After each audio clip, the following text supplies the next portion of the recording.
Անշուշտ սա մեր ամենահուզիչ եթերն էր։ Եթերում լայֆում հաղորդումն է։ Տարավ ամալիայի հաղորդումը։ Մեր այսօրվա հյուրին ասոցացնում են ռուսների հետ, բայց ամեն դեպքում նա մարդկությանը չի կանգնեցրել երրորդ համաշխարհային շեմին։ Մեր այսօրվա հյուրն է Սոխը։ Քանները չենք սկսել։ Կարող է ծամոն ուզեք։ Այդ Չիպոլինոյի մասին խոսենք։ Նա նստած ելած Սոխ էր, իրական լեգենդ։ Ճիշտ է, որ նրա զակազը տվել էր Սինյոր Պամիդորը։ Դուք գլուխ Սոխ եք, իսկ ուր է ձեր մնացած մարմինը։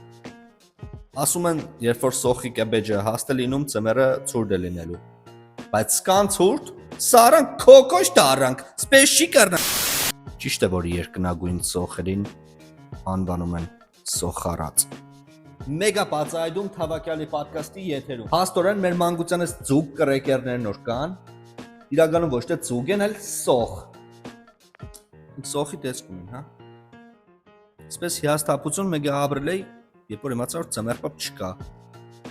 Կամ որ մարսուպիլամի են սևերեխեն իրանից չէ։ Դե ինչ, եթերում է թավակյալի պոդքասթը։ Կհանդիպենք երկրորդ եթերաշրջանում։